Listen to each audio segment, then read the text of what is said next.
दोस्तों नमस्कार, dream judiciary में आपका स्वागत है। तो एविडेंस का पहला डेमो आपको डल चुका है और दूसरा लेक्चर भी डाला है। कुछ लोग बोल रहे हैं पढ़ा के डाला है, तो जी हाँ यार, बिना पढ़ाए हम कैसे डाल सकते हैं और बिना पढ़े इंसान कैसे पढ़ा सकता है ना? तो इसलिए पढ़ना तो बहुत ज़रूरी है। आपका और मेरा दोनों का पढ़ना बहुत ज़रूरी है, तभी तो एक कोलैबोरेशन बनेगा, सपोर्ट बनेगा, हम दोनों एक-दूसरे की सहायता बनेंगे, तभी हम उस मंज़िल को प्राप्त करेंगे। जो हमें चाहिए, वो आप लोग दिला सकते हैं और जो आप लोगों को चाहिए, वो हम लोग दिला सकते हैं। समझ रहे हैं बात को? और सेल्फ स्टडी अगर आप कर रहे हो, तो 2 घंटे की स्टडी के अलावा आपको 8 घंटे मेहनत और करनी है, इसका गाइडेंस आप मुझसे ले सकते हो, बाकायदा ले सकते हो कि कैसे एक प्रॉपर वे में तैयारी करनी है। ठीक है? तो इसी के साथ हम स्टार्ट करने वाले हैं हमारा आज का एविडेंस एक्ट। और हमें एविडेंस एक्ट में आज सेक्शन 11 से स्टार्ट करना है, ठीक है?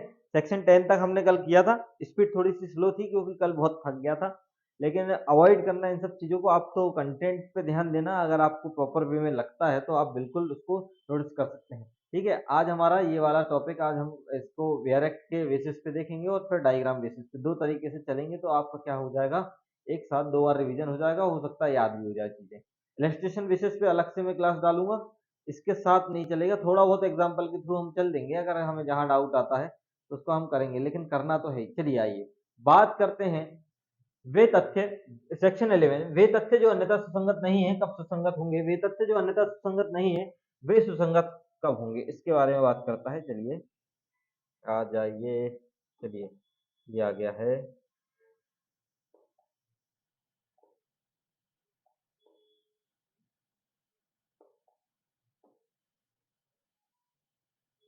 चलिए, वे तथ्य जो अनंततः सुसंगत नहीं है, यदि वे किसी विवादक तथ्य या सुसंगत तथ्य से असंगत है। पहली चीज देखो, इन सब चीजों को मायना मैं अभी समझाऊंगा। यदि वे किसी विवादक तथ्य या सुसंगत तथ्य से क्या है, असंगत है, ठीक है, ये वाली चीज बोली। और दूसरी चीज बोल रहा है, दूसरा पॉइंट, यदि वे स्वयं भी अन्यथा तथ्यों से संसर्ग में किसी विवादक तथ्य या सुसंगत तथ्य के अस्तित्व या अनस्तित्व अत्यंत अधिसंभाव्य अनअधिसंभाव्य बनाते हैं, अत्यंत अधिसंभाव्य और अनअधिसंभाव्य बनाते हैं। एक एग्जांपल अगर आपको देखा, आपने दूधानाथ पांडे का केस सुना होगा, सुना है आपने दूधानाथ पांडे का केस, बहुत ही अच्छी स्टोरी है, आपको सुनने में आपका पूरा ली ऑफ एलिबाई जो आप सेक्शन 11 में लगता है, ये भी आपको पूरा समझ में आ जाएगा, ठीक है? अब स्टोरी कुछ ऐसी है, मैं बताता हूं आपको स्टोरी का ढंग। देखो, एक ये घर होता है, 2 मंजिला घर होता है, इसमें एक और फ्लोर होता है, मतलब कमरा होता है, उसमें रहता है किराएदार। किराएदार, इसमें भैया एक बहन रहती है, एक भाई रहता है और उसकी माँ रहती है, ठीक है? ये सिस्टर हैं, ये ब्रदर हैं और ये मदर हैं, और एक नौकर किचन में सोता है, नौकर भाई साहब, ठीक है ना? अब ये जो किराएदार है, ये इसकी सिस्टर को छेड़खानी करता है, क्योंकि सिस्टर बड़ी है, और सिस्टर जब कॉलेज वॉलेज जाती है तो छेड़खानी करता है। सिस्टर अपनी माँ को बताती है, माँ भाई से बोलती है, भैया ये दोनों इनको बेदखल कर देते हैं, घर से भगा देते हैं कि हमारा घर खाली कर दीजिए। लेकिन भैया वो तो बदले की आग में आग बबूला है, अब वो बदला लेता है। जब बहन को वो पाता है कि वो कॉलेज से लौट रही है, उसको रास्ते में रोक लेता है, हाथ में उसकी बंदूक रहती है, किराएदार के हाथ में बंदूक रहती है, अड़ा देता है। बहन अपने भाई को कॉल लगाती है, या भाई भी साथ में रहता है, तो भाई और उसके साथ इसकी बहस झगड़ हो जाती है। हाँ, अब बंदूक चलेगी, आपको भी पता है, बिल्कुल चलेगी। किस पे चलेगी? भाई इसमें मर जाता है, लेकिन इन इस सब चीज़ों के प्रकरण में एक चीज़ रह गई, बताओ क्या रह गई? नौकर। नौकर क्या करता है उस टाइम पे, जिस टाइम पे ये घटना होती है, नौकर की आती है फैमिली, और उस टाइम पे नौकर रहता है फास्ट, मतलब खाना नहीं बन रहा रहता है घर पे। तो नौकर बोलते हैं कि भैया मालकिन साहब, मेरे घर पे परिवार, मेरा परिवार आया है, मैं जरा इनको घुमा लाऊं। तो घुमा लेते हैं, ये घटना स्थल से थोड़ी 6 मीटर दूरी पे कम से कम, ये क्या बोलते हैं, एक पार्क होता है, उस पार्क में नौकर और उनका परिवार घूमा रहता है, मतलब घूमता रहता है। अब ये जो चीजें, अब ये क्या होता है, ये डाउटफुल बनाती है कि नौकर ने उस दिन छुट्टी क्यों मारी। और दूसरी चीज ये भी है कि जैसी बंदूक चलने की आवाज आती, नौकर दौड़ता हुआ आता है और उसने भागते हुए जिसको देखा, इस व्यक्ति को देखा और गोबर में बंदूक छुपी हुई देखी, बंदूक छुपाते हुए भी देखा। अब जब ये सस्पेंस आता है कि इसके भाई को किसने मारा, किसके भाई को, इसके भाई को किसने मारा, तो जब सस्पेंस आता है, क्योंकि ये क्या बोलता है कि मैं तो कहाँ था, मैं तो दिल्ली में था, मैं तो घटना स्थल पे था ही नहीं। कौन बोल रहा? ये भाई साहब बोल रहे हैं। कौन बोल रहा? भाई साहब। सॉरी, एक चीज और, ये छेड़ता है ना, इसका भाई बदला लेने जाता है, इन भाई दोनों के बीच में होती बहस, मतलब कोई नहीं रहता है, बहन नहीं रहती उस टाइम पे, तो ये वाली। अब ये प्ली ऑफ एलिबाई का सहारा ले लेता है और पूरा जो सस्पेक्ट बनता है, संदेह जिस पे होता है, नौकर पे होता है, क्योंकि उस दिन वो छुट्टी पे था और भाई की डेड बॉडी के पास भी वही मिला था।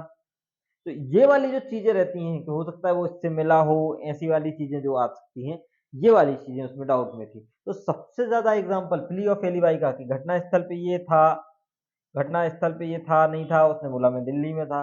तो अब इससे क्या समझ में आ रहा है आपको? मतलब आपका प्ली ऑफ एलिबाई में डिफरेंस बता रहा है, क्या बता रहा है? डिफरेंस बता रहा है। नहीं समझ में आ रहा? बहुत गुचर पुचर हो गई। मतलब आपका दूधनाथ पांडे वाला जो केस है,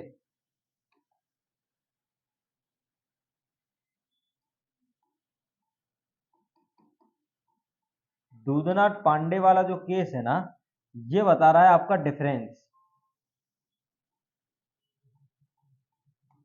इसमें प्ली ऑफ एलिबाई में, इसमें बता रहा प्ली ऑफ एलिबाई में कि भैया डिफरेंस होता है प्ली ऑफ एलिबाई। नौकर का प्ली ऑफ एलिबाई अलग चल रहा है और उसका अलग है, घटना स्थल से उसका अलग है, क्योंकि आपका कोई ना कोई फैक्ट रिलेवेंट है कि आपने बहन को छिड़ा। मतलब अब अगर मैं बात करूं, पहली चीज आइए इस पे बात करते हैं। क्या बात करते हैं पहले पॉइंट पे? यदि वे किसी विवादक तथ्य सुसंगत तथ्य से असंगत है, पहली चीज नौकर वाला विवादक तथ्य सुसंगत तथ्य से असंगत है, भैया फास्ट था वो चला गया, उसको ये सब वाली चीजें। और दूसरा वाला क्या बोल रहा है? दूसरा बोल रहा है यदि वे स्वयं अन्य तथ्य से संसर्ग विवादक तथ्य सुसंगत तथ्य का अस्तित्व अनस्तित्व इतना अधिसंभाव्य अनधिसंभाव्य, अधिसंभाव्य तो बना रहा है ना कि भैया इसको भगा दिया था, बदले की भावना थी इसलिए ये इसको मानने आया। तो ये वाला प्ली ऑफ एलिबाई का डिफरेंस दूधनाथ पांडे में आपको देखने मिलता है। प्रश्न यह उठता है कि क्या का ने किसी अमुक दिन कलकत्ते में अपराध किया है? यह तथ्य है कि वह लाहौर में था, यह सुसंगत है कि बात? यह सुसंगत है बिल्कुल। अब यह तथ्य है कि जब तक अपराध किया गया था उस समय के लगभग का उस स्थान पर जहां की वह अपराध किया गया था इतनी दूरी पर था कि का उस अपराध का किया जाना असंभव नहीं है, तो अत्यधिक अनधिसंभाव्य था, सुसंगत है। ये भी सही है कि ज्यादा दूरी पे नहीं था भैया, ज्यादा दूरी पे नहीं था, इसलिए ये वाली चीज भी आपको समझ में आ जानी चाहिए। क्लियर है? हम्म, क्लियर मेरे ख्याल से होना चाहिए आप लोगों को। शायद इसकी ब्राइटनेस बढ़ाने की चीजें करते हैं, पर रुक जाओ।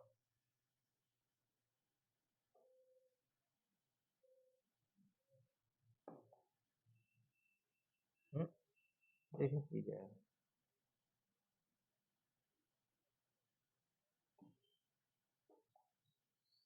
देखो अब क्लियर है।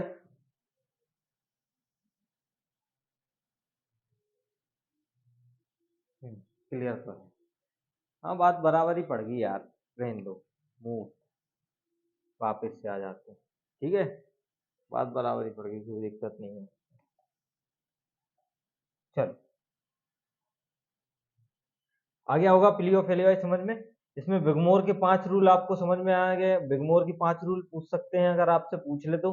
ठीक है, बिगमोर के 5 रूल अगर आपको याद हैं तो वो भी आप इसमें लिख सकते हो। बिगमोर की 5 प्ली हैं, मतलब 5 प्ली, सॉरी 5 प्ली है। एक तो प्ली ऑफ एलिवाई है, एक तो 112 ए है, और दूसरा आपका सर्वाइवल डिसीज्ड पर्सन डेथ है, और तीसरा आपका कॉजिंग सेल्फ इंजरी है, और पांचवा आपका जो है वो causing injury by other person है। ठीक है, तो ये वाली चीज आपको समझ में आनी चाहिए। अगर मैं इसका शॉर्ट में अगर डायग्राम बना के आपको बोलूं कि इसमें क्या क्या है, आपके पहले आपके,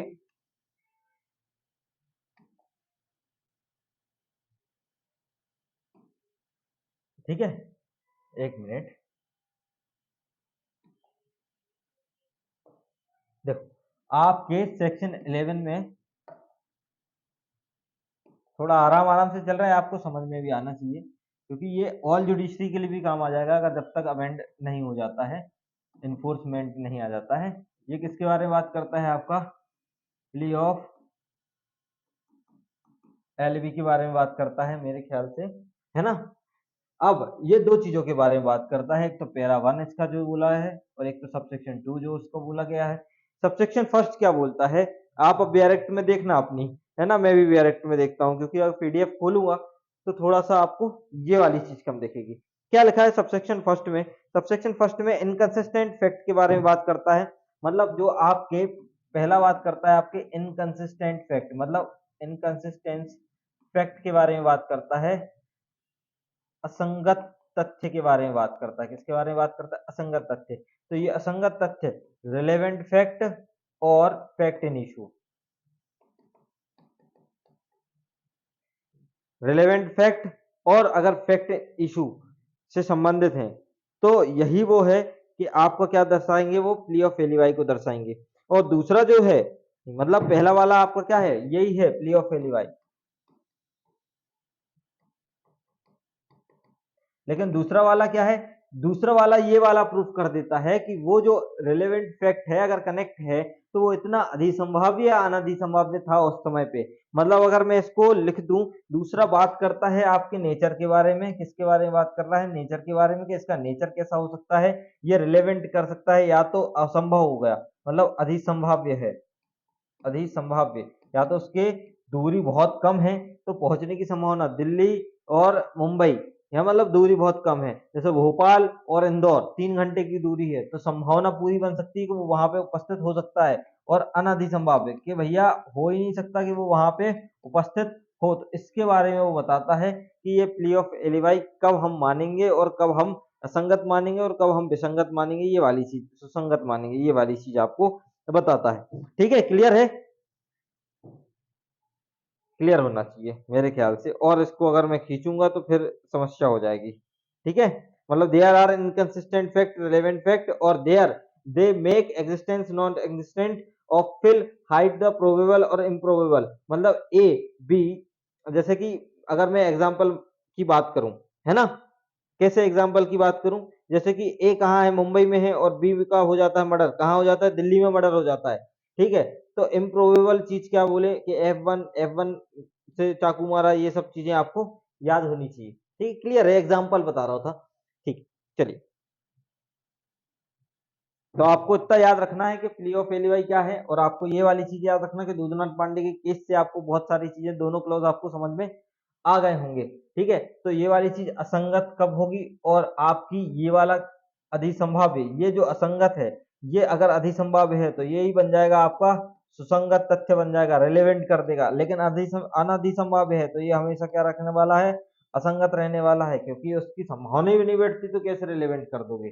ठीक है, ये वाली चीज। हाँ, लेकिन रिलेवेंट एक चीज और हो सकती है, अनाधि संभाव्य भी रिलेवेंट हो सकता है। कैसे हो सकता है कि भैया वो उस टाइम पे था ही नहीं और वो बोल रहा है मैंने ऑफेंस किया ही नहीं, और जब ऑफेंस किया ही नहीं तो वो वैसे भी क्या हो जाएगा, रिलेवेंट हो जाएगा। तो प्रूफ करने के लिए भी तो होता है रिलेवेंसी। ठीक है, चलिए,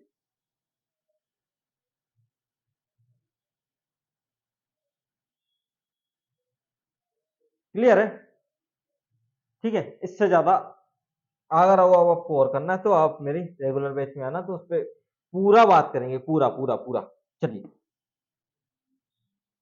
आ जाइए सेक्शन 12 पे। सेक्शन 12 किसके बारे में बात करता है, नुकसानी के लिए बात की रकम में अवधारित करने के लिए न्यायालय को समर्थ करने की प्रवृत्ति रखने वाले तथ्य की सुसंगत के बारे में उन वादों में जो नुकसानी का दावा किया गया हो, कोई भी सुसंगत तथ्य जिससे न्यायालय नुकसानी की वजह से रकम में अवधारित करने के लिए समर्थ हो जाए, अधिनिर्णित की जानी चाहिए। क्या बोला भैया, मेरी वो सारे, मतलब इसमें ये हो सकता है कि मेरे वो सारे फैक्ट जो कोर्ट को यह डिसाइड करने में हेल्प करते हैं कि कितना डैमेज हुआ। मतलब अगर मैं बोल रहा हूँ कि सर मैं वहां गया था, इतना डैमेज हुआ, ये हुआ वो हुआ, मतलब मेरे जितने भी फैक्ट हैं अगर कोर्ट को ये सहायता करने में ये डिसाइड करने में हेल्प करते हैं कि कितना डैमेज हुआ, तो वो सब फैक्ट क्या होंगे, रिलेवेंट होंगे। ये लिखा है ना, कोई भी तथ्य नुकसानी का अगर दावा करते हैं तो कोई भी उसके बारे में जो तथ्य होगा वो सुसंगत होगा, जो न्यायालय को क्या करते हैं, नुकसानी के रकम का समर्थ करते हैं, सपोर्ट करते हैं कि भैया कितना डैमेज हुआ। आइए 13 पे बात कर लेते हैं। 13 क्या बोलता है, हाँ इसके साथ अगर हम पढ़ते हैं तो इसके साथ हमें रीड करना है, इसके साथ साथ हम रीड करते हैं, क्या रीड करते हैं हम 12 के साथ? आपका 55 है ना, 12 के साथ हम क्या रीड करते हैं? 55 नुकसानी का प्रभाव डालने वाले सील, है ना। तो वहां पे हम देखेंगे, इसको डील करेंगे। इसके बाद हम देखो इस पे आते हैं, क्या लिखा है? जबकि अधिकार या रूढ़ि प्रश्नगत है तब सुसंगत तथ्य, जहां की किसी अधिकार रूढ़ि के अस्तित्व के बारे में प्रश्न है, वहां निम्नलिखित तथ्य सुसंगत होंगे। कोई संव्यवहार जिसके द्वारा प्रश्नगत अधिकार रूढ़ि सृष्ट दावाकृत उपांतरित मान्यताकृत प्रत्याख्यात प्रत्याख्यात प्रख्यात या प्रत्याख्यात की गई थी, उसके अस्तित्व से संगत था, या वे विशिष्ट उदाहरण जिनमें वह अधिकार या रूढ़ि दावाकृत मान्यताकृत या प्रयुक्त की गई थी, जिनसे उसका प्रयोग विवादग्रस्त था, प्रख्यात किया गया था, या उसका अनुसरण नहीं किया गया था। कितनी खतरनाक लैंग्वेज है यार, इतनी खतरनाक है कि नहीं। अब क्या बोला? कुछ नहीं बोला। अगर आपने बड़े अच्छे से पढ़ा होगा, हिंदी में बोल रहा हूँ, इंग्लिश में तो आपको समझ में आ जाएगा। अगर आपने बहुत ही अच्छे से इसको डील किया होगा तो आपको समझ में हो गया। पहली चीज ये बात कर रहा है कि जब कोई कस्टम है या कोई क्वेश्चन ऑफ एग्जिस्टेंस में है या नहीं, पहली चीज दो चीजों के बारे में बात करते हैं। कोई रूढ़ि और कोई अधिकार है, ये अस्तित्व में है या नहीं, इस पे क्वेश्चन लगा है। किस पे क्वेश्चन लगा है? इस पे। तो कोई भी रूढ़ि है या कोई अधिकार है, इस पे क्वेश्चन है, प्रश्न है, तो वहां निम्नलिखित तथ्य सुसंगत होंगे। कौन से तथ्य? कोई संव्यवहार, पहली चीज ये बोल रहा है, एनी ट्रांजेक्शन,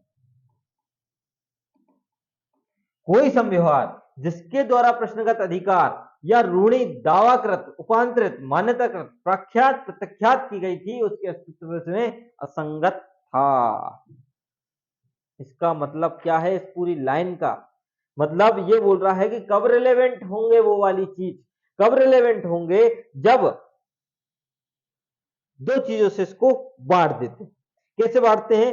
कि जब कोई ट्रांजेक्शन, एनी ट्रांजेक्शन, कोई भी संव्यवहार है, जब वह राइट और कस्टम तब रिलेवेंट होंगे जब वह क्रिएट किए गए, जब वह क्लेम किए गए, जब वह मॉडिफाइड किए गए, जब वह असर्ट किए गए, जब वह डिनाइड किए गए, जब वह रिकॉग्नाइज किए गए। देखो दो तरीके से इसको बांटते हैं। फिर से आ जाइए, लेट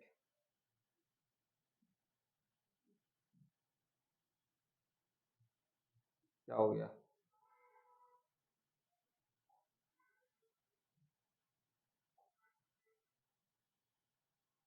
इसका हमें तो पता नहीं चलता है, तेरा मेरा रिश्ता पुराना। मैनेजेबल मैनेजेबल मैनेजेबल, देखते रहिए देखते रहिए देखते रहिए, कोई दिक्कत की बात नहीं है ना। अब थोड़ा पाना है तो कुछ होना पड़ता है। चलिए, क्या लिखा है? सेक्शन आपका जो 13 है, सेक्शन 13 किसके बारे में बात करता है? राइट एंड कस्टम कब रिलेवेंट होंगे, इसके बारे में बात कर रहा है ना। जैसे कि अगर मैं बात करूं, कोई भी पर्दा प्रथा अगर शुरू हुई, कोई भी पर्दा प्रथा अगर शुरू हुई है, तो हम क्या देख रहे हैं? इसी को स्टार्ट कर लो, एनी ट्रांजेक्शन, मतलब आपका कोई संव्यवहार, आपका क्या देख रहे हैं? कोई संव्यवहार। और दूसरे वाले पॉइंट में क्या बोल रहा है? विशिष्ट उदाहरण, मतलब आपका क्या देख रहे हैं? वो एनी पर्टिकुलर इंस्टेंस, विशिष्ट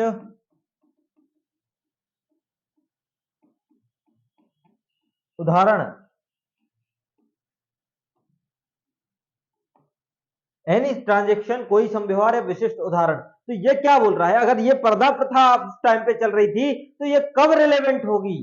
पर्दा प्रथा व्हेन इज रिलेवेंट, कब रिलेवेंट होगी भाई साहब? तो ये बोल रहा है जब इसको क्रिएट किया गया, बनाया गया, ये पूरी लैंग्वेज आएगी।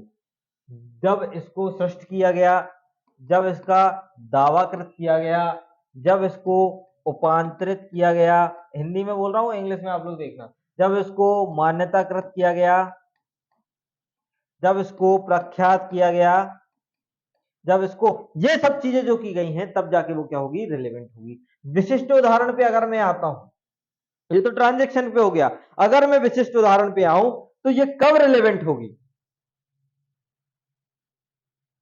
तो इसमें लिखा है कि ये कब रिलेवेंट होगी, तो ये बोल रहा विशिष्ट उदाहरण जो अधिकार, रूढ़ि, दावाकृत, मान्यता या प्रत्युक्त की गई है, या जिसमें विवादक तथ्य या विवादग्रस्त तथ्य था और प्रख्यात किया गया था या उसका अनुसरण नहीं किया गया था। दो चीजें आपकी बात बोल रहा है। ये बोल रहा है कि जो विशिष्ट उदाहरण है वो किसमें है, सबसे पहली बात आपके फैक्ट इन इशू में, किसमें है, फैक्ट इन इशू, विवादग्रस्त में है। और विवादग्रस्त था अगर, तो उस टाइम पे क्या किया गया था, इसका प्रख्यात किया गया था। क्या किया गया था, प्रख्यात किया गया था।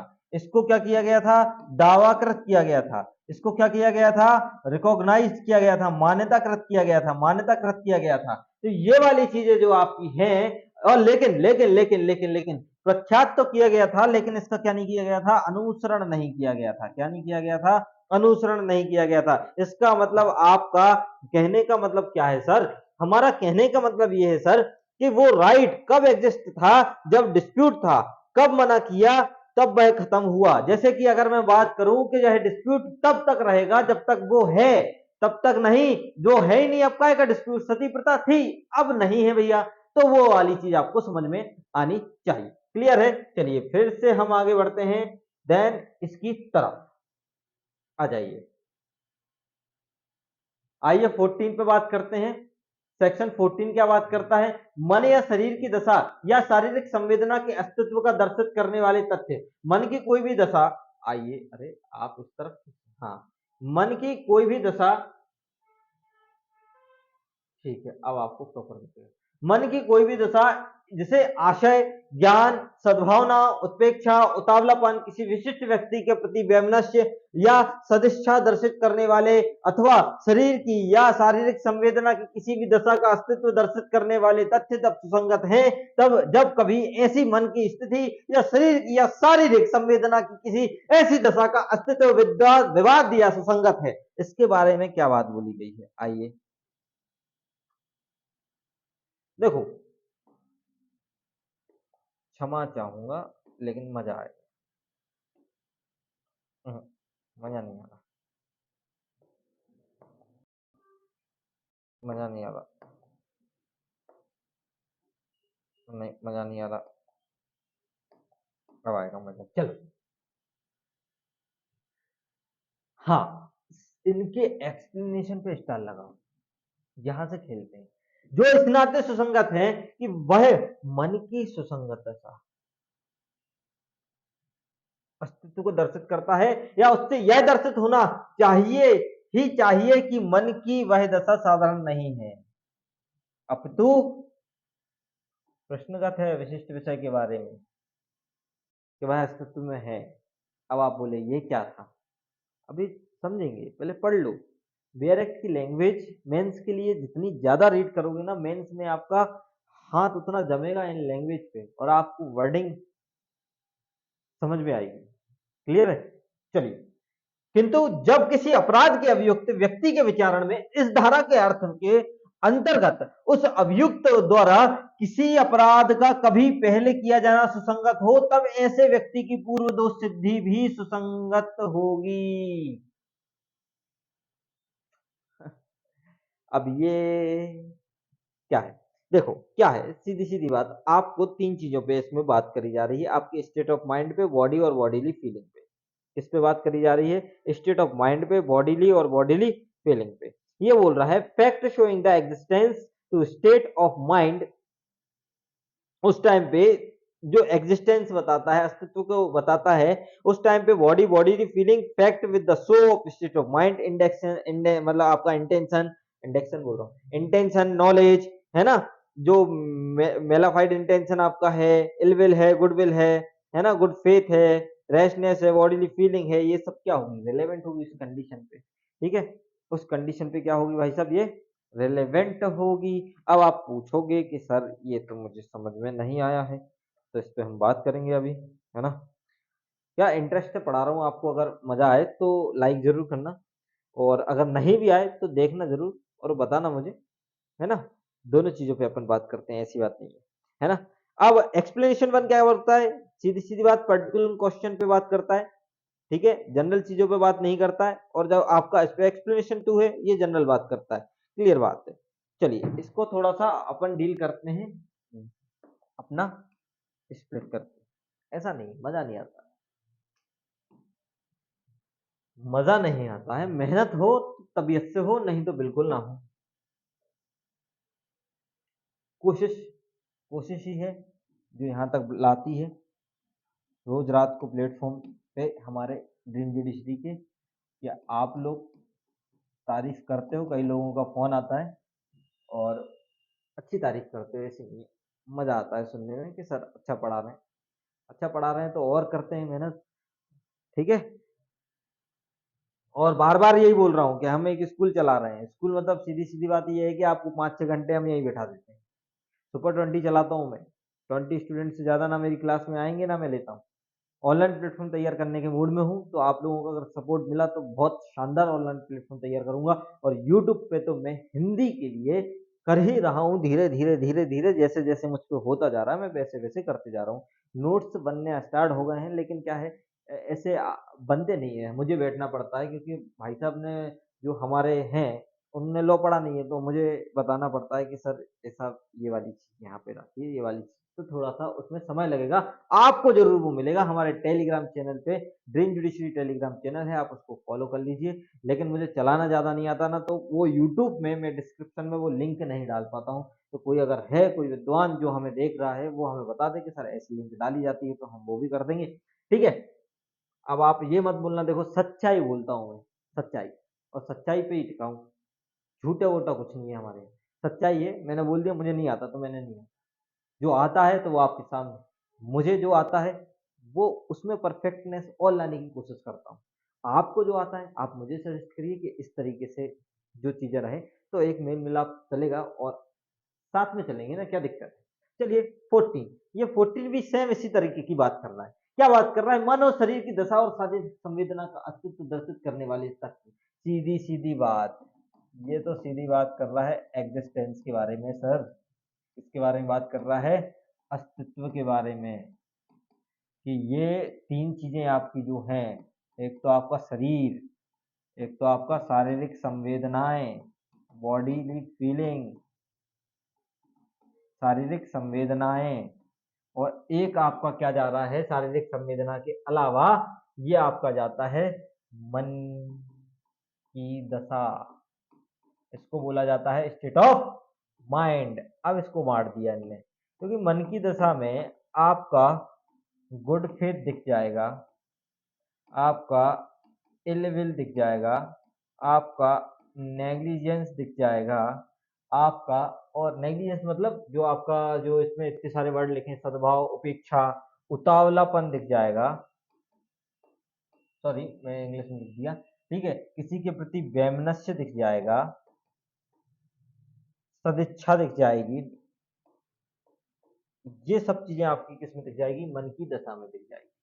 दिख जाएगी कि नहीं दिख जाएगी? और ये सब क्या है? आपके अस्तित्व है।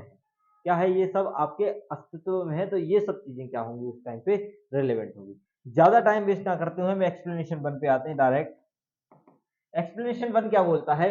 जो इस नाते, मतलब ये बात कर रहा है आपके पर्टिकुलर फैक्ट के बारे में, मतलब पर्टिकुलर चीज के बारे में बात कर रहा है, पर्टिकुलर फैक्ट ही मान लो उस चीज को, मतलब साधारण चीज की बात नहीं कर रहा है। ये बोल रहा है कि मन की दशा अस्तित्व को दर्शित करने वाले दर्शित, जो मन की दशा साधारण नहीं है, अब तो प्रश्नगत के बारे में है, लेकिन अगर ये पर्टिकुलर फैक्ट एग्जिस्टेंस में है, अस्तित्व में ना, तो रिलेवेंट है। तो रिलेवेंट है। जैसे कि मैं बोल रहा हूँ, का चुराया हुआ माल यह जानते हुए चुराया है कि प्राप्त करने का अभियुक्त है, यह साबित कर दिया जाता है कि वह विशिष्ट चीज उस समय उसके कब्जे में थी और उसको ज्ञान था उस चीज के बारे में। तो ये क्या है? ये पर्टिकुलर फैक्ट है, और वो चीज उस टाइम पे क्या थी? एग्जिस्टेंस एग्जिस्टेंस में थी, तो ये क्या है? रिलेवेंट है। क्लियर बात हो गई। दूसरा वाला अगर मैं बात करूं कि एक्सप्लेनेशन टू किसके बारे में बात करता है, तो एक्सप्लेनेशन जो टू है आपका, ये बात करता है किंतु जबकि अपराध का अभियुक्त विचारण व्यक्ति के विचारण में धारा के अर्थ के अंतर्गत उस अभियुक्त द्वारा किसी अपराध का कभी पहले किया जाना सुसंगत हो, तब ऐसे व्यक्ति की पूर्व दोष सिद्धि भी सुसंगत होगी। ये जनरल बात कर रहा है। क्या बात कर रहा है? जनरल बात कर रहा है कि यदि भैया पूर्व दोष सिद्ध वाला कोई अगर है तो उसका भी वो जो पूर्व दोष सिद्धि वो भी क्या होगी?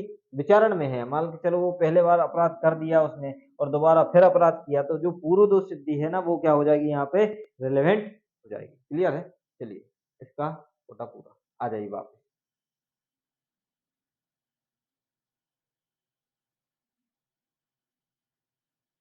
14 के भैया पूरे पढ़ लेना इलस्ट्रेशन घर पे अपने अपने, है ना? थोड़ा सा चलो आ जाओ भैया। 15 क्या लिखा? कार्य आकस्मिक या शास्त्र था, इस प्रश्न के ऊपर प्रकाश डालने वाले तथ्य। सीधी सीधी बात, दो तरीके के एक होता है। एक तो या तो मैं इंटेंशनली एक्सीडेंट करूंगा या तो मेरा अचानक जाके गाड़ी दोनों टकरा जाएंगे।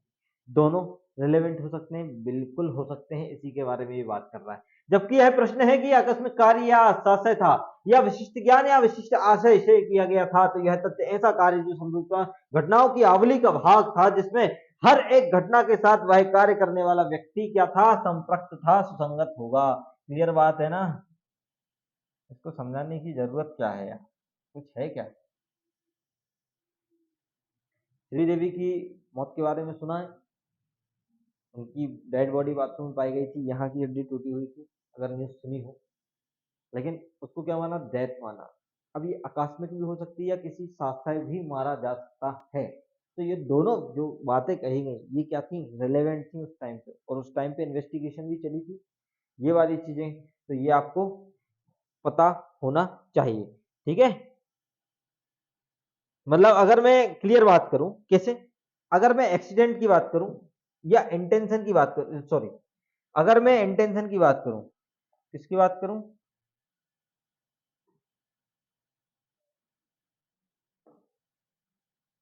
अगर मैं बात करूं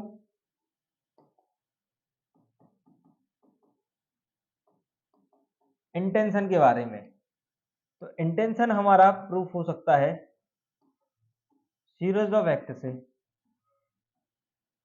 हो सकता है कि नहीं हो सकता हमारा सीरीज ऑफ एक्ट से? मतलब बार बार हमने वो काम किया, हम मारने की कोशिश में लगे रहे, लेकिन क्योंकि हमारा इंटेंशन है मारना उसका, तो मारने की कोशिश में लगे रहे, तो ये वाली चीज हमें उससे प्रूफ हो जाएगी। लेकिन एक्सीडेंट रेंडमली चलता है आपका। एक्सीडेंट में सब चीजों का लेना देना नहीं होता है। ठीक है? अगर हमें प्रूफ करना है तो हम जनरल सीरीज ऑफ एक्ट से प्रूफ कर सकते हैं। प्राइड इन द बात का इसमें एक केस है, तो वो भी आप लगा सकते हो। ठीक है? तो ये वाली चीज हो गई। इसके बाद नूर मोहम्मद वर्सेस किंग वाला ये भी एक केस है, तो वो भी आप लगा सकते हो। चलिए, देन इसके बाद पढ़ लेना। ये पढ़ने की तो वैसे जरूरत नहीं, ये पढ़ लेना, है ना? चलो, इलस्ट्रेशन का तो अलग ही माहौल बनेगा अपना। इलस्ट्रेशन में कोई वो नहीं करेंगे। चलिए आगे बढ़ते हैं भैया। सेक्शन 16, कारोबार के अनुक्रम में का अस्तित्व कब सुसंगत है?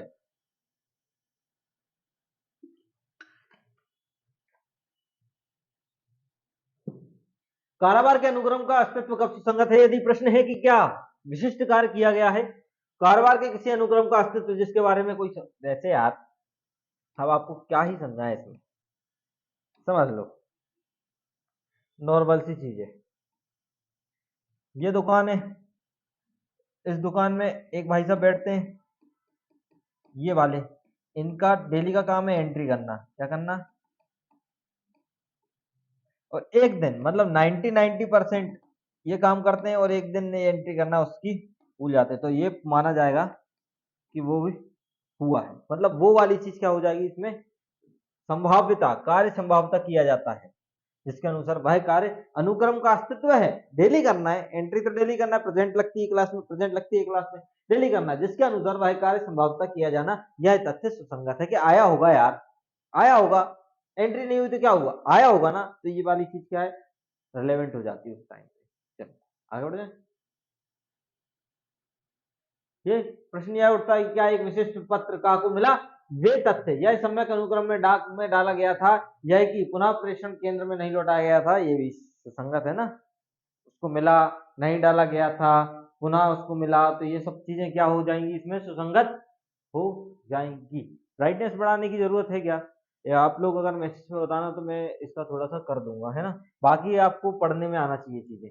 चलिए भैया, बहुत शानदार चीज है, और शायद मैंने कल इसको समझाने की कोशिश करी थी, और आपने अगर देखी हो तो देखी, फिर से अपन स्टार्ट करेंगे, ऐसी कोई बात नहीं है, क्योंकि बेयरक के हिसाब से चलेंगे अब, है ना। जल्दी जल्दी करना है आपको, और इन्हीं बीच में से एक क्वेश्चन, इन्हीं बीच में से आपको झारखंड में क्वेश्चन लिखने वाला है। ठीक है, स्वीकृति की परिभाषा, स्वीकृति का वह मौखिक या दस्तावेजी या इलेक्ट्रॉनिक फॉर्म, तीनों चीजें। पहली चीज तो आपको समझ में ये आ गई, आपकी डेफिनेशन में तीन चीजें आपको समझ में आ रही हैं कि स्वीकृति हम कर कैसे सकते हैं। एक तो मौखिक कर सकते हैं, दस्तावेजी फॉर्म में कर सकते हैं, इलेक्ट्रॉनिक रूप में कर सकते हैं। दूसरी चीज, और स्वीकृति में क्या होता है, इन सबका एक कथन होता है, जो कि किसी विवादित तथ्य या सुसंगत तथ्य, दोनों फॉर्म में तो ये सेक्शन 5 आपको छोड़ेंगे। विवादित तथ्य या सुसंगत तथ्य के बारे में कोई अनुमान इंगित करता है, एक अनुमान लगाते हैं लोग, और ये जो ऐसे व्यक्तियों में से किसी के द्वारा या ऐसे परिस्थितियों में किया जाता है, मतलब आपके किसी व्यक्ति के द्वारा भी किया जा सकता है, या किसी सर्कमस्टेंसेस में भी कोई चीज स्वीकृत की जा सकती है। तो ये वाला क्या बोल रहा है कि वो वर्णित है। ठीक है, समझ में आया कि नहीं आया। अब इस पे थोड़ा सा बात कर लेते हैं, चर्चा। चर्चा का विषय है, तो हम चर्चा तो बनती ही है।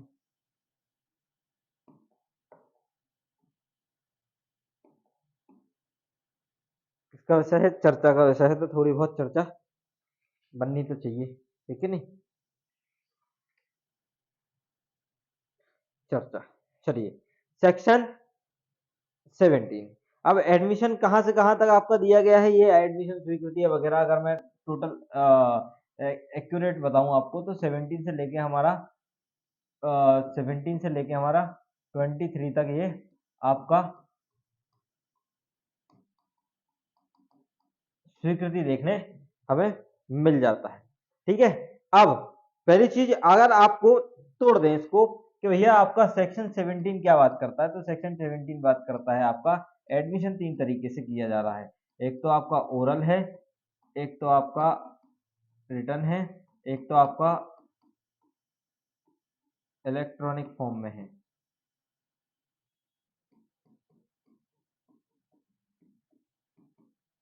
ठीक है, ओरल, रिटर्न और आपका इलेक्ट्रॉनिक रिकॉर्ड।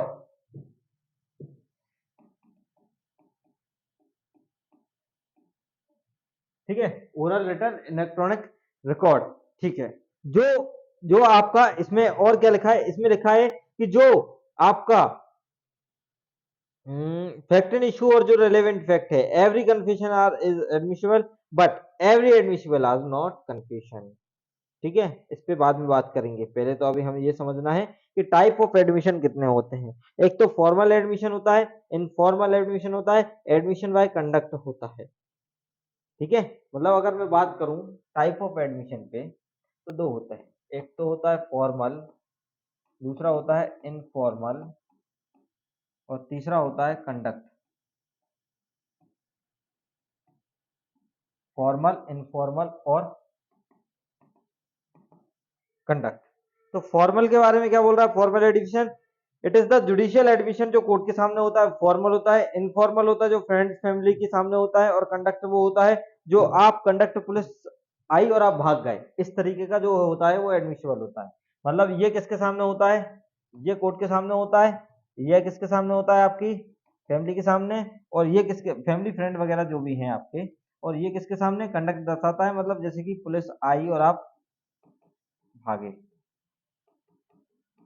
इस तरीके के जो टाइप। ठीक है, देन इसके बाद एक क्वेश्चन आता है, आप लोगों से पूछा जाता है कि all admissible fact is not confession, all confession are is admissible. ये वाली चीज आपको क्या लगती है, क्या है, याद नहीं करना है, इसको समझ लेना है। पहली चीज तो आपका ये वाली चीज आपको, ठीक है, हिंदी में सॉरी, हिंदी में न्यायिक, इसको बोलते हैं हम न्यायिक। इसको तो आपको पता ही है, आचरण से स्वीकृति होती है, और बीच वाले को हम क्या बोलते हैं, आकस्मिक। इनफॉर्मल मतलब होता है ये आकस्मिक। क्लियर है? आकस्मिक होता है, न्यायिक होता है और आपका आचरण से होती है। तो ये तरीके से हम क्या करते हैं, ग्राह्य करते हैं। ठीक है,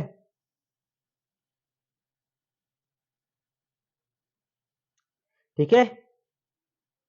और बाकी बाकी तो मैं बता ही चुका हूं कि सरकमस्टेंसेस पे भी हो जाता है, परिस्थितियों में किया गया अगर कोई काम है वो भी हो सकता है, या किसी व्यक्ति के द्वारा जो कहा गया किया गया है, ये आचरण द्वारा, कंडक्ट द्वारा, तो ये भी हो सकता है। बाकी कैसे होता है, तो हाउ ये बता दिया है, टाइप ये बता दिए गए हैं। इस तरीके से आपका पूरा हो जाता है। चलिए फिर से वापस आते हैं हमारी कहानी पे। भैया 18 बहुत इंपॉर्टेंट है, आप तो 18 अकेला पढ़ लीजिए, डायग्राम बनाने की जरूरत नहीं है, डायग्राम को मेहनत नहीं करते हैं। इसमें आपको प्रॉपर सब चीजें दी है, प्रॉपर प्रॉपर प्रॉपर।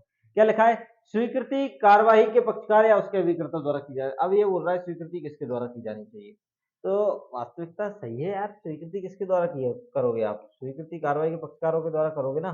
तो ये बोल रहा है कार्रवाई के पक्षकार या उसके अभिकर्ता द्वारा कर लो। वे कथन स्वीकृतियां हैं जिन्हें कार्रवाई के पक्षकार ने किया हो या किसी पक्षकार के अभिकर्ता ने किया हो, जो मामले की परिस्थितियों में, परिचित सर्कमस्टेंसेस में, न्यायालय में उन कथनों को करने के लिए अभिव्यक्ति व्यवस्थित रूप से प्राधिकृत किया हुआ मानता हो पक्षकार द्वारा। पहली चीज तो ये है कि ऑथराइज हो वो व्यक्ति, क्या हो वो, ऑथराइज हो, उसका जो एजेंट है ना वो ऑथराइज होना चाहिए। किसके द्वारा, पक्षकार द्वारा। कैसे होना चाहिए, अभिव्यक्त या विवक्षित रूप से होना चाहिए, उसमें लिखा है, मैंने अलग से कुछ नहीं बताया। ठीक है, देन इसके बाद आगे बढ़ते हैं, प्रतिनिधि के रूप में वाद करता। अब ये बोल रहा है भैया एलआर के रूप में आएगा आपका,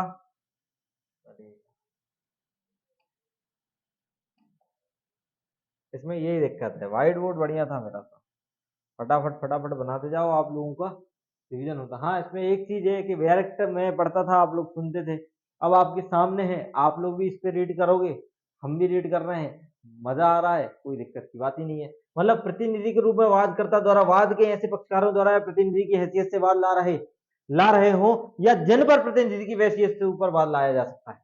अगर आपने पढ़ा होगा, क्या पढ़ा होगा, कि वाद लाते हैं या जिस पे वाद लाया जा सकता है, ठीक है, तो वो प्रतिनिधि, आप सीपीसी में पहुंच जाओ फटाफट, सीपीसी में आपको प्रतिनिधि ये वाली चीज दिखती है। लेकिन 2K11 पे मत चले जाना, 2K11 पे वो ये बोलता है जो मृतक की संपदा का क्या करता है, विधिक प्रतिनिधित्व करता है। लेकिन आपको जाना किस पे है, 52 पे जाना, उसमें आपको समझ में आ जाएगा जिस पे वाद लाया जा सकता है, जिस पे वाद, जो वाद लाता है या जिस पे वाद लाया जा सकता है, इसके बारे में बात करता है। ठीक है, किए गए कथन जब तक कि वे उस समय ना किए गए हों जबकि उनको करने वाला पक्षकार वैसी हैसियत धारण करता है, स्वीकृतियां नहीं।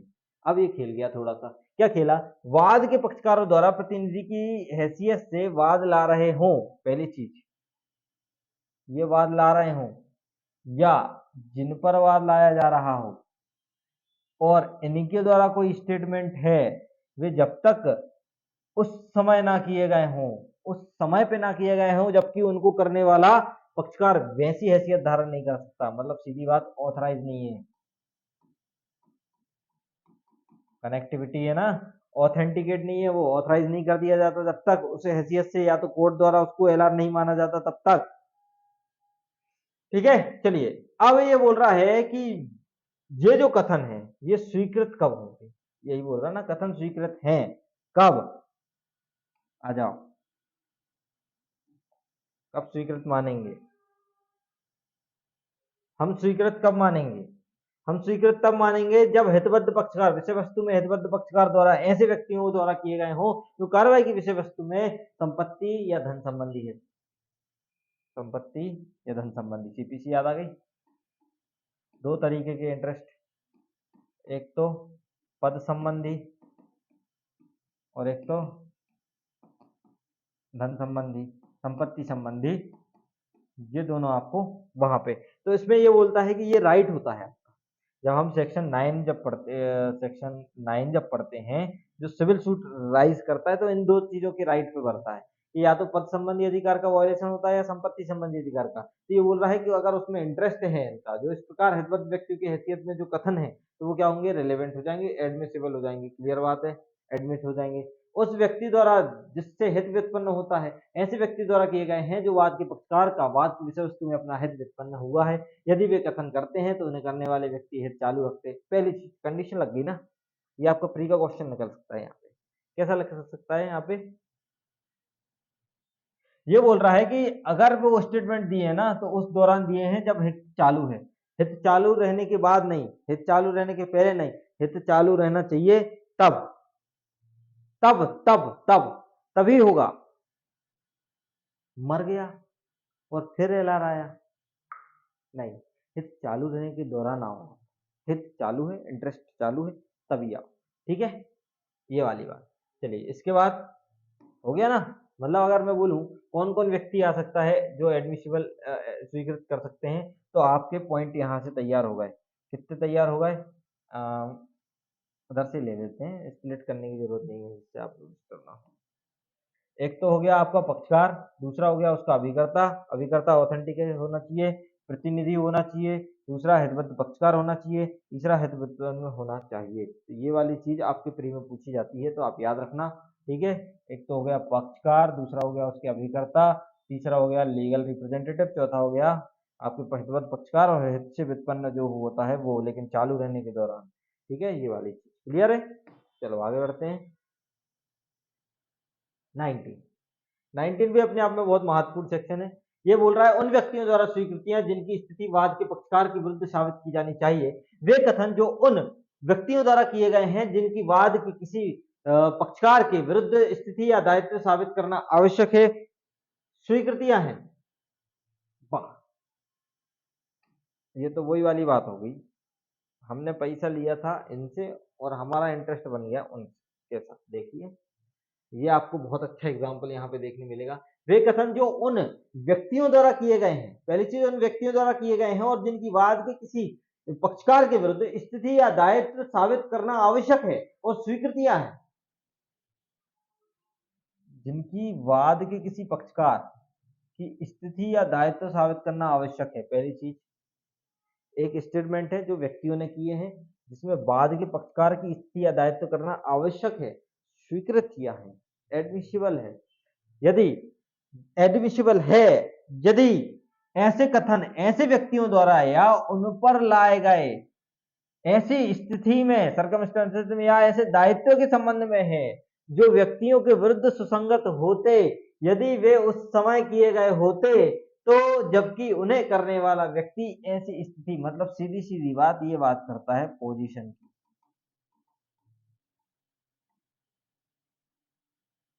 पोजीशन की, मैं मुंबई जा रहा हूं, एक काम करना, 6 महीने तक अब तुम किराया लेते रहना और रेंट चलाते रहना। अब इस तरीके की बात बोल रहा है ना, देखो ऐसे ही कुछ बोल रहा है ना। देखो ये वाली चीज आ जाइए, एग्जाम्पल है ही नहीं, अपन क्यों डिस्टर्ब करें। आ जाओ, क्या लिखा, खा के लिए एक भाटक संग्रह का दायित्व का लेता है, बी के लिए संग्रह करने का भार कौन लेता है, ए लेता है रेंट के लिए। ये भैया अब तुम क्या लोगे, रेंट लोगे। खा गा द्वारा खा को शुद्ध भाटक संग्रह ना करने के लिए का पर खा बाद लाता है। इसमें का पर खा बाद लाता है, मतलब बी के लिए भाटक संग्रह करने का दायित्व कौन ले लेता है, एक तो ये, मतलब इसका मतलब ये है पड़ोसी मान ले हम, और ये है मालिक, और किराया लेना पड़ता है इनको किससे, सी से। ये दायित्व ले लेते हैं कि अब से मैं क्या लूंगा, किराया लूंगा, लेकिन गा द्वारा खा को शुद्ध संग्रह ना करने का, खा गा द्वारा खा को, अब ये क्या करता है, ये इसको किराया नहीं देता, सॉरी, ये इसको किराया नहीं, संग्रह ना करने पर जो खा है वो का पर किस पे लाता है, बाद लाता है, और का इस बात का मना कर देता है। वो बोलता है, जो मना कर देता है, ए मना कर देता है कि जो सी है वो सी से खा को भाटक दे था। इसको बाटक दे था, इसका मना कर देता है। ग द्वारा यह कथन किया जाता है कि उस पर जो बी को भाटक दे है स्वीकृत है, कि मुझे इसको किराया देना है, बात खत्म, स्वीकृत है। यदि का इस बात का इंकार करता है कि गा द्वारा खा को भाटक दे था, का के विरुद्ध सुसंगत तथ्य है। क्लियर बात है। बार बार इसको समझाने की कोई जरूरत मेरे ख्याल से तो नहीं है। ठीक है, समझ में आ गई ना।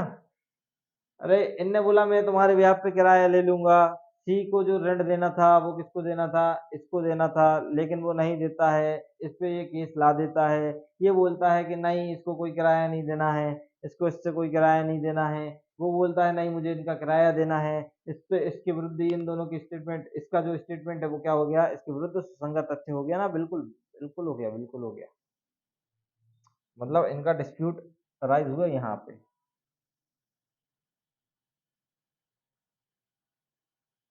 गा द्वारा खा को जो शुद्ध रकम संग्रह ना करने के लिए का पर खा वाद लाता है, का पर खा वाद लाता है। क्लियर बात है, मकान मालिक वाद ला रहा है ए पे।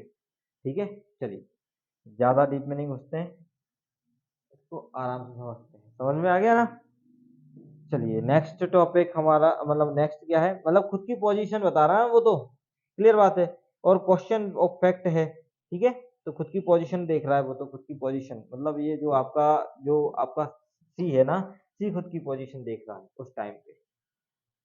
तो तीसरा इंटरेस्ट है ना उसका, है कि नहीं है, इन दोनों के सूट में इसका इंटरेस्ट है कि मुझे तो किराया देना है, और का इस चीज का मना कर रहा है, इसको नहीं देना है, तो वो अपनी पोजीशन, खुद की पोजीशन बताएगा कि नहीं भैया मैं किराएदार हूं और मुझे खा को पैसे देना है, ए को नहीं देना है।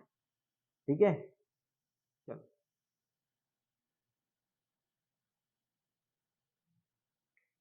ये है रेफरेंस। ये होता है रेफरी। क्या होता है भैया, ये रेफरी होता है। मैं एक घोड़ा बेचना चाह रहा हूं, तो मैं एक काम करो, गा से पूछ लो, बहुत शानदार घोड़ा है, मैं ये टीवी बेचना चाहता हूं, एक काम करो तुम बाजू वाले पड़ोसी से पूछ लो, इसके गुण बहुत सारे हैं, बहुत सारी चीजें करता है। तो ये वाली चीजें आपको समझ में आनी चाहिए।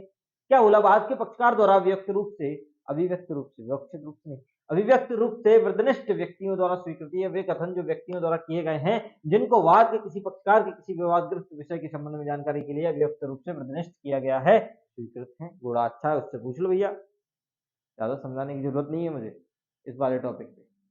समझ में आ रही बात कि नहीं आ रही? ठीक है, धीरे धीरे आगे बढ़ रहे हैं ना। और ठीक है, चलने दो, क्या दिक्कत है, 3 सब्जेक्ट करा लेंगे अपन, अगर जैसे कि सीआरपीसी वगैरह भी अगर हो गया तो भी कोई बड़ी बात है, मतलब बड़ी बात तो है ना, बड़ी बात है। सीआरपीसी अगर हो गया, आईपीसी हो गया, इसके बाद आईपीसी उठाएंगे, धीरे धीरे चलने दो। ठीक है, स्वीकृतियां जो उन्हें करने वाले, थोड़ा सा मुझे समय का कम लग रहा है, एक एक घंटे में हो नहीं पा रहा काम, 2-2 घंटे की मैं डाल नहीं पा रहा हूँ, क्योंकि बहुत सारे रीजन है, आप लोग पढ़ते रहना।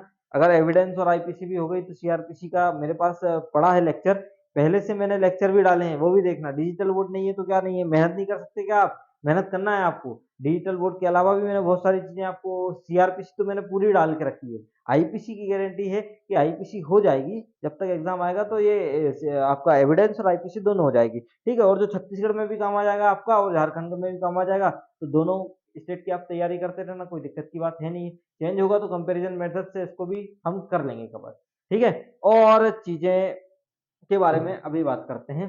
ठीक है, इसके बाद आपका सेल्फ हार्म इंजरी के बारे में बात करते हैं, यही आएगा, यही है भैया। 21 स्वीकृतियों का उन्हें करने वाले व्यक्तियों के विरुद्ध या उन्हें उनके द्वारा या उनकी ओर से साबित किया जाना। स्वीकृतियां उन्हें करने वाले व्यक्ति या उनके उसके हित प्रतिनिधि के विरुद्ध सुसंगत है, साबित किया जा सकेगा, किंतु उन्हें करने वाले व्यक्ति द्वारा या उसकी ओर से या उसके हित प्रतिनिधि द्वारा निम्नलिखित अवस्थाओं में सिवाय उन्हें साबित नहीं किया जा सकेगा। इसका बोल रहा है कि मतलब इनके अलावा साबित नहीं किया जाएगा।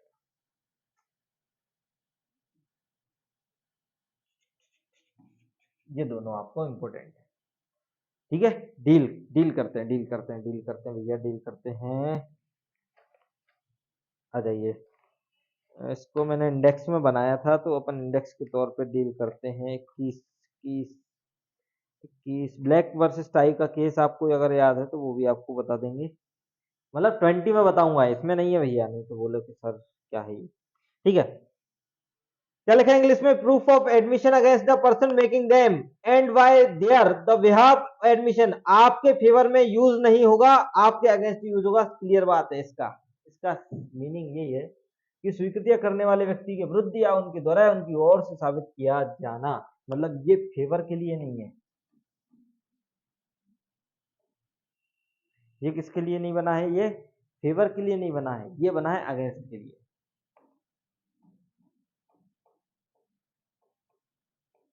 अगेंस्ट के लिए बना है, फेवर के लिए नहीं बना है। पहली चीज आपको ये वाली चीज आपके अगेंस्ट होगा अगर आपने कुछ एडमिशन किया है, ठीक है, किसके बिहाफ पे आपने किसी admission proof the person making them by their behalf admission आपके फेवर में यूज नहीं होगा, आपके अगेंस्ट यूज होगा।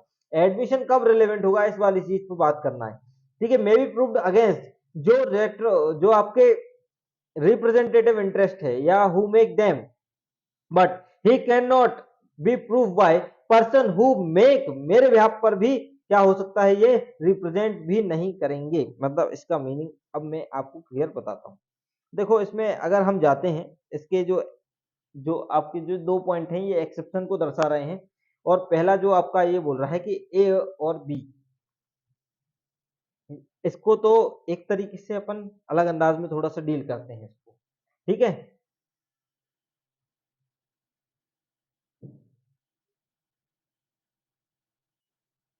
इसको ऐसे करते हैं, देखो अम,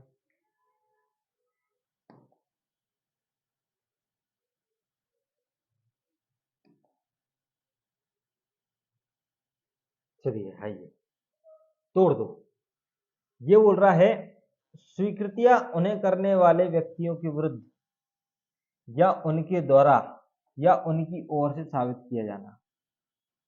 इसका मतलब पहला कॉन्सेप्ट तो आपको मैंने बताया कि किस में नहीं होगा, फेवर में नहीं है। दूसरी चीज ये जाएगा 100% अगेंस्ट में अगर आप कुछ चीज प्रूव कर रहे हो। जैसे फॉर एग्जांपल ए एक व्यक्ति है और बी एक व्यक्ति है, इनके बीच एक डीड होती है, डीड लिखी जाती है। अब दो क्वेश्चन इसमें अराइज होंगे। पहला क्वेश्चन क्या होगा और दूसरा क्वेश्चन क्या होगा? पहला क्वेश्चन ये होगा कि जो डीड है ए व्यक्ति उसको क्या करेगा, प्रूफ, और जो बी है ये हमेशा डिनाई करेगा, इसको फोर्ज करेगा, ठीक है। अब आपको कॉन्सेप्ट समझ में आएगा। स्वीकृतियां उन्हें करने वाले व्यक्ति या उसके हित प्रतिनिधि के विरुद्ध सुसंगत है। इसका मतलब ये अगेंस्ट में बात कर रहा है, या तो उन्हें करने वाले व्यक्ति के या उसके विरुद्ध या उसके हित प्रतिनिधि के विरुद्ध सुसंगत है, तब साबित की जा सकेगी। मतलब इसको करना पड़ेगा जिसके विरुद्ध सुसंगत है साबित। आगे बढ़े। देन किंतु उन्हें करने वाले व्यक्ति द्वारा या उसकी ओर से या उन्हें करने वाला जो स्वीकृत करता है या उसकी ओर से या प्रतिनिधि द्वारा उन अवस्थाओं की सिवाय, कौन सी अवस्था, ये नीचे की, साबित नहीं किया जाएगा। मतलब ये मना ही करेगा। कैसे? कि कोई स्वीकृति उसे करने वाले व्यक्ति द्वारा या उसकी ओर से साबित की जा सकेगी जबकि वह प्रकृति ऐसी हो कि उसे करने वाला मर गया होता या वह अन्य व्यक्तियों के बीच धारा 32 के अधीन संगत। अब जितनी भी 32 में जो आपका डाइन डिक्लेरेशन वगैरह है, कुटुंब का जो भी चीजें हैं, क्योंकि 32 पूरा वन अकेला नहीं लिखा, 32 का वन है डाइन डिक्लेरेशन, बाकी जितने 8 पॉइंट है उसके बारे में बात करना है, ठीक है। अन्य व्यक्तियों के बीच धारा 32 के अधीन सुसंगत होती। दूसरा ये बोल रहा है कि यदि कोई स्वीकृति उसे करने वाले व्यक्ति द्वारा या उसकी ओर से साबित की जा सकेगी, सीधी सीधी बात, उसका कहने का मतलब ये है,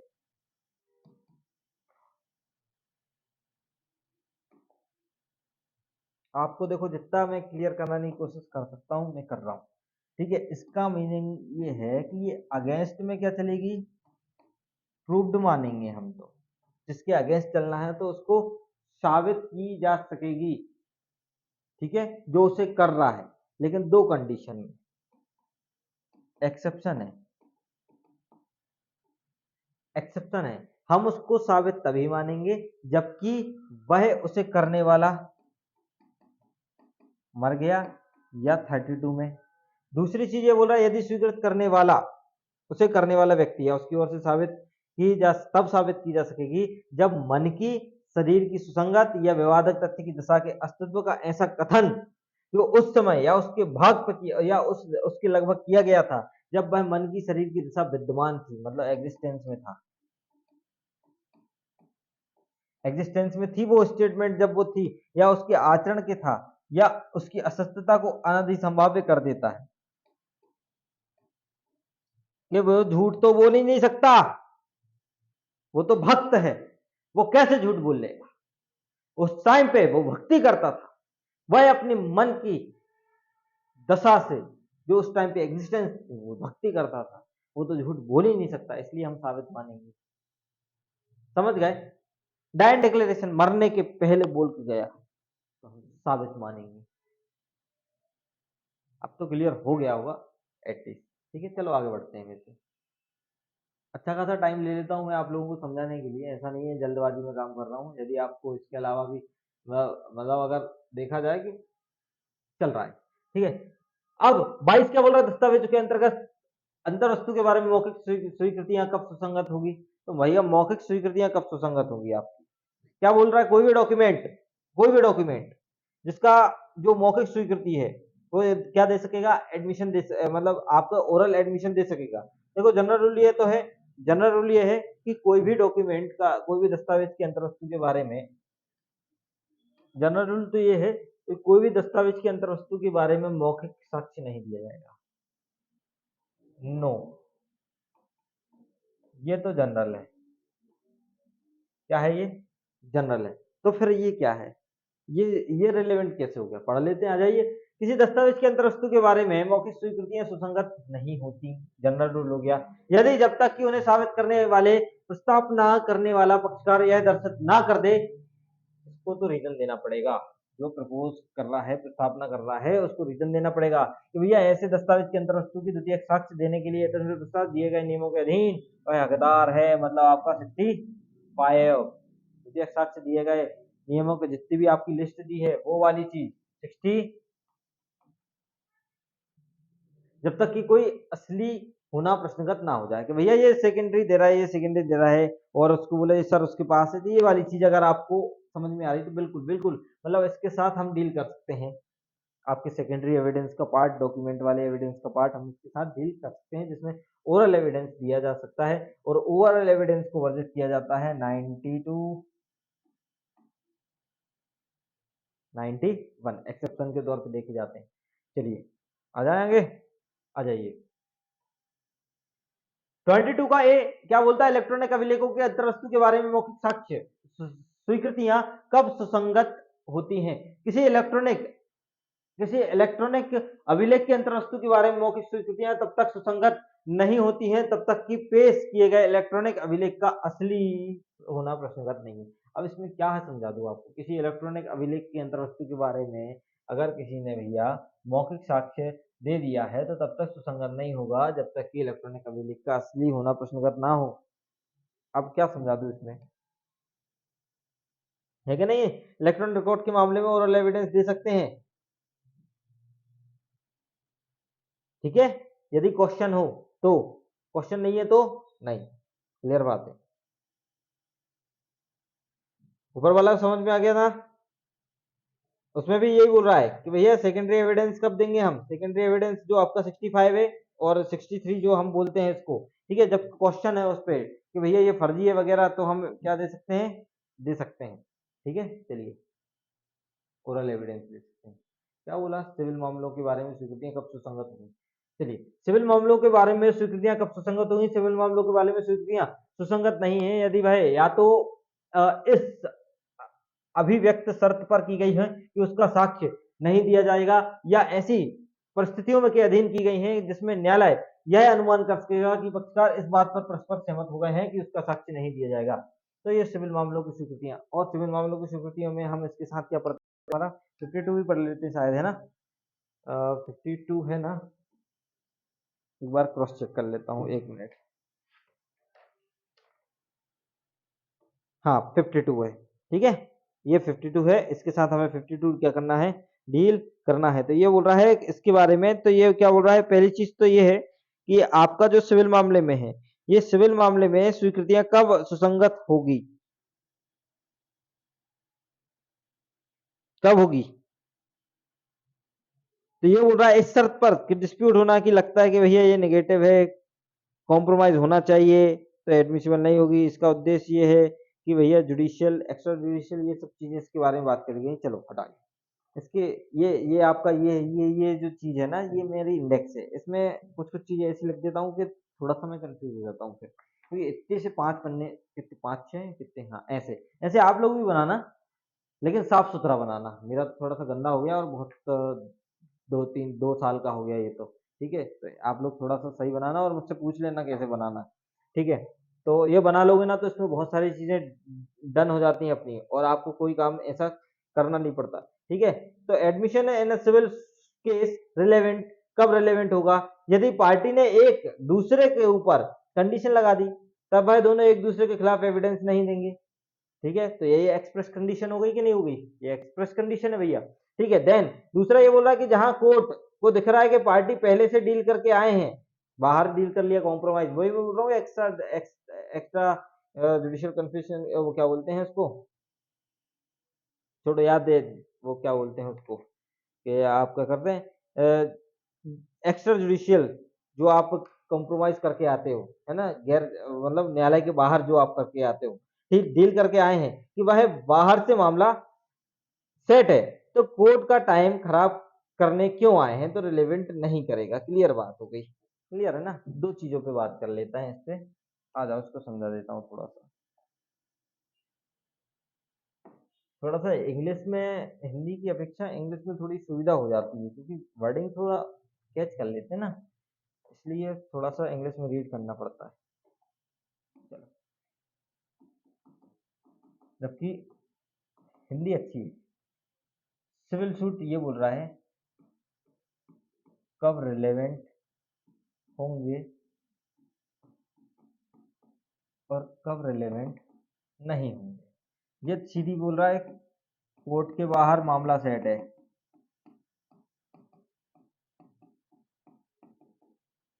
तब। और ये दूसरा बोल रहा है कि दोनों ने एक कंडीशन लगाई एक दूसरे पे,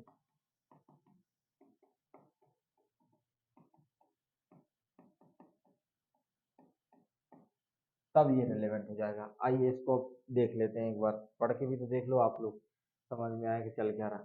सिविल मामलों में स्वीकृतियां कब सुसंगत होगी? सिविल मामलों में कोई भी स्वीकृति सुसंगत नहीं है, पहली चीज नहीं है। यदि, जनरल रूल तो नहीं, यदि वह या तो इस अभिव्यक्त शर्त पर की गई हो कि उसका साक्ष्य नहीं दिया जाएगा, है ना, मैंने बोला कंडीशन लगी दोनों में कि अगर कुछ भी हो जाए तो उसका साक्ष्य नहीं दिया जाएगा, या ऐसी परिस्थितियों के अधीन दी गई हो जिसमें न्यायालय यह अनुमान कर सके कि पक्षकार इस बात पर सहमत हो गए, बाहर सहमत हो गए थे पहले, और उसका साक्ष्य नहीं दिया जाना चाहिए। एक्सप्लेनेशन आपको बोलता है कोई भी बात बैरिस्टर, प्लीडर, अटॉर्नी, वकील किसी ऐसे बात को साक्ष्य देने से छूट देने वाली नहीं मानी जाएगी। जो साक्ष्य में भैया, ये वाली चीज जो है बहुत इंपॉर्टेंट है, कि मैंने बोला कि मैंने मर्डर किया है, ठीक है, तो ये जाके वहां पे नहीं बोल पाएंगे कि मैंने मर्डर किया है। तो ये बोला इस बात छूट देने वाली नहीं समझी जाएगी, ये मत समझना कि आप उसके खिलाफ एविडेंस दे दो। चलिए, अब कल बात करेंगे हम कन्फेशन के बारे में। आशा करता हूँ कि आपको पूरा समझ में आया होगा। हिंदी इंग्लिश दोनों में मैनेज कर लेना, ज़्यादातर हिंदी बोलने की कोशिश में हूँ, हिंदी में पढ़ाने की कोशिश में हूँ। और जो भी आपको डाउट हो आप कमेंट बॉक्स पे बता सकते हैं। कॉल नंबर मैं लिखता हूँ हर वीडियो के नीचे, इतना तो मैं लिख ही देता हूँ, बाकी कुछ आए क्या नहीं आए ये जरूर आता है। कॉल नंबर तो मैं लिख देता हूँ, ठीक है। और थोड़ा सा एक इसके क्लास के अलावा एक चीज पे बात करते हैं, है ना, आपको भी अच्छा लगेगा, मुझे भी अच्छा लगेगा।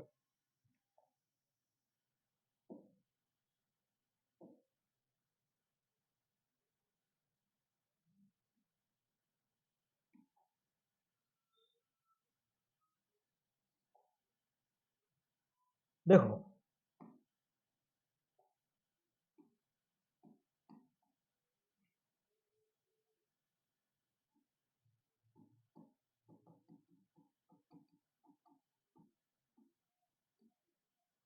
जुडिशरी करने वाले, जितना मुझे अनुभव हुआ अभी तक, मैंने दो ही लोग देखे। एक वो जो सिर्फ नाम चाहते हैं कि मैं सिविल जज की तैयारी शादी ब्याह में बताने के लिए। किसी ने अंकल ने पूछा क्या करते हो, सिविल जज की तैयारी करता हूँ। वाह यार बेटा, सिविल जज की तैयारी करते हो। और दूसरे वो व्यक्ति जिनका एम है कि मुझे जज बनना है, भले वो किसी को बताएं चाहे नहीं बताएं। अब आप कौन हो इसमें से मुझे नहीं पता, लेकिन नाम के साथ अगर काम जुड़ जाए तो यही कैटेगरी में आप आ जाओगे, पक्का एम। ठीक है, ये वाली चीज मैं आपको इसलिए बता रहा हूं क्योंकि कई लोग ऐसे हैं, बहुत अच्छे से जानता हूं, जुडिशरी की तैयारी सिर्फ कर रहे हैं लेकिन मेहनत नहीं लिखती। मैं प्री निकालने से जज नहीं बना जाता, प्री निकल जाएगा। मेंस निकालना आपकी अग्नि परीक्षा है। एक हमारे गुरु हैं, उन्होंने बोला अगर प्री परीक्षा है तो मेंस अग्नि परीक्षा।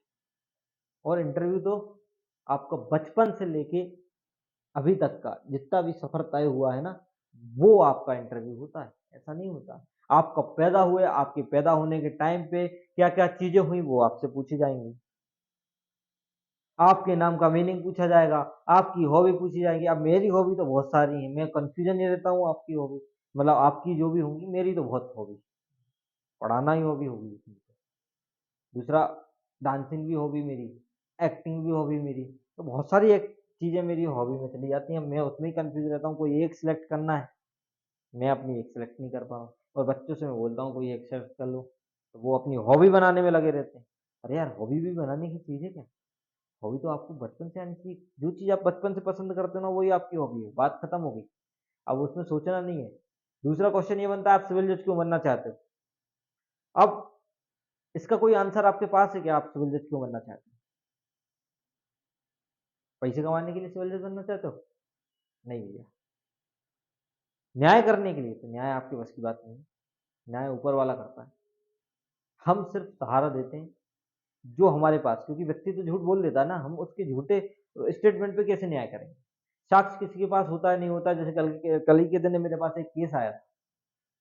अब प्लाई वाले ने काम तो किया भैया, पूरा किया, 5 लाख रुपए खा गया इंजीनियर, ना उसके पास लिखित में कुछ है ना कुछ है। अब बताओ कहाँ है न्याय? सूट लगाएगा तो पैसे उल्टे खर्च हो जाएंगे उसके, और किस बेसिस पे जीतेगा? कुछ नहीं है लिखित में। अब इस क्वेश्चन का आंसर आप दोगे कि आप सिविल जज बनना क्यों चाहते हैं। बहुत अच्छे अच्छे आंसर है, एक वेल रेपुटेटेड पोस्ट है, और इसकी मैंने तैयारी करी है, मैंने यहाँ से सुना था। ये बहुत अच्छे-अच्छे क्वेश्चन के आंसर हैं। यदि आप इसका आंसर देंगे कमेंट बॉक्स में तो मज़ा आ जाएगा। मुझे पढ़ने पे मज़ा आ जाएगा और मेरा भी थोड़ा-सा सोचने का तरीका बदलेगा। ठीक है? तो इसी के साथ मिलते हैं। नमस्कार, शुक्रिया, धन्यवाद, और जुड़े रहिए ड्रीम जुडिशरी इंदौर के साथ। ठीक है? थोड़ा-सा मैं इसको बढ़ाता अभी, लेकिन अभी समय हो रहा है और रात भी बहुत हो गई है। तो मिलते हैं सुबह मॉर्निंग में। तो गुड नाइट, शुक्रिया, धन्यवाद, और लाइक, शेयर, सब्सक्राइब, कमेंट ज़रूर करें। और जो गलती है मुझे पर्सनल मैसेज करना, इस पे करते हो थोड़ा-सा थंब ज़रूर लगा देना। ओके, नमस्कार, धन्यवाद।